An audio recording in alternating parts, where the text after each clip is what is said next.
मध्य प्रदेश में कोरोना से हाहाकार मचा हुआ है। अभी तक सब सुना कि मरीजों के लिए ऑक्सीजन नहीं है, रेमडेसिविर नहीं मिल रही हैं, लेकिन आज एक अजीब सी बात सुनने या देखने को मिली है कि मध्य प्रदेश के जो अस्पताल हैं वो खुले तौर पर बेझिझक एक बोर्ड अस्पताल के बाहर चस्पा कर रहे हैं जिसमें लिखा है कि अंदर बिस्तर की कमी है, अंदर बिस्तर नहीं है, इसलिए मरीजों को भर्ती करना बंद कर दिया है। जो असुविधा हुई है मरीजों को उसके लिए खेद है। जब ये चीज़ें मरीज और उनके घर वाले पढ़ रहे हैं उसके बाद तो उनकी जो दिल की धड़कनें हैं वो कम होती जा रही हैं। उनको इतना डर लगने लगा है कि जब अस्पताल ही ऐसी बात कहने लगेंगे या अस्पताल ऐसी चीज़ें चिपकाने लगेंगे अस्पताल के बाहर तो मरीजों का क्या होगा। क्योंकि जब भी किसी मरीज की हालत ख़राब होती है या उसे कोई तकलीफ होती है तो वो भागता डॉक्टर के ही पास है, लेकिन डॉक्टरों ने ही अस्पताल के बाहर ऐसा बोर्ड लगा दिया है कि उनके पास बिस्तर नहीं है मरीजों को लिटाने के लिए। लेकिन अगर हम कहें कि अस्पताल में सिर्फ हालात बेड को लेकर ख़राब हैं तो ये गलत है, क्योंकि अस्पताल के अंदर और किन किन चीज़ों के लेकर हालात ख़राब हैं ये शायद किसी से नहीं छुपा है। अंदर मरीज को ऑक्सीजन नहीं मिल रही है, रेमडेसिविर के इंजेक्शन नहीं मिल रहे हैं, और जब मरीज की हालत बहुत ज़्यादा ख़राब हो जाती है तो उसको वेंटिलेटर के लिए भी इतनी मारामारी होती है कि उतने ही समय में या उन सब के बीच में एक मरीज की जान चली जाती है। यहाँ तक कि प्राइवेट अस्पतालों में तो ये तक मरीज से लिखवा लिया जाता है कि अगर ऑक्सीजन और रेमडेसिविर नहीं मिलेगी तो इसके लिए अस्पताल प्रबंधन जिम्मेदार नहीं होगा। अब ऐसे में मरीज जाए तो जाए कहाँ। मध्य प्रदेश में हालात इतने खराब हैं कि रोज राज्य को 100 टन की ऑक्सीजन की ज़रूरत पड़ रही है, लेकिन राज्य के अस्पतालों को सिर्फ 80 टन ही ऑक्सीजन उपलब्ध हो पा रही है।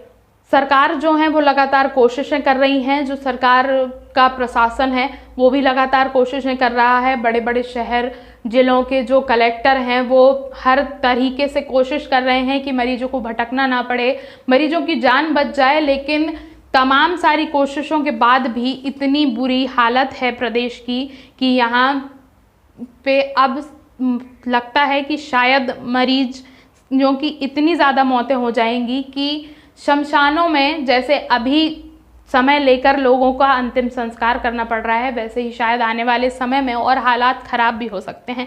लेकिन इन सब के बीच में एक सबसे अच्छी खबर ये आई है कि मध्य प्रदेश का जो मोर्चा है वो सेना ने संभाल लिया है। खबर मिली है कि वायुसेना के विमान से ऑक्सीजन का टैंकर बुलवाया जा रहा है।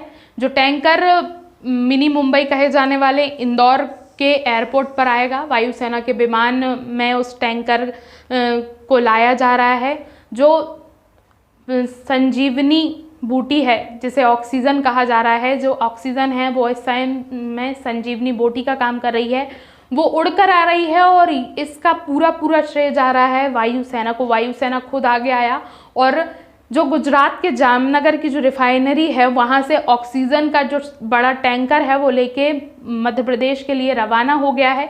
अब ये है कि जो सांसें उखड़ रही थी या जो जान जा रही थी मध्य प्रदेश में वो ऑक्सीजन को लेके तो नहीं जाएगी। अगर दूसरी चीज़ों की समस्याएं हों तो उसका कुछ नहीं किया जा सकता, लेकिन वायुसेना का जो काम है, जो सेना ने मोर्चा संभाला है, उससे कोरोना मरीजों को, उनके परिजनों को और जो मध्य प्रदेश की जनता है उसको बहुत ही राहत की सांस मिली है। सरकार ने भी राहत की सांस ली है। उनकी तमाम कोशिशों के बाद भी वो ऑक्सीजन की आपूर्ति नहीं कर पा रहे थे, लेकिन अब सेना के मोर्चा संभालने के बाद उन्हें लगता है कि शायद वो प्रदेश की जनता की जान बचा सकते हैं। कम लोगों की जो जान है वो जाएगी, या ये भी कहा जा सकता है कि सरकार ने अब इसलिए भी राहत की सांस ली है कि अब वो ऑक्सीजन की आपूर्ति जो है अस्पतालों में जल्द से जल्द कर पाएंगे। क्योंकि पिछले कुछ दिनों से लगातार मध्य प्रदेश से और पूरे देश से यही खबरें आ रही हैं कि अस्पतालों में ऑक्सीजन की इतनी कमी है कि ऑक्सीजन की कमी की वजह से ही कोरोना मरीजों की मौत हो रही है।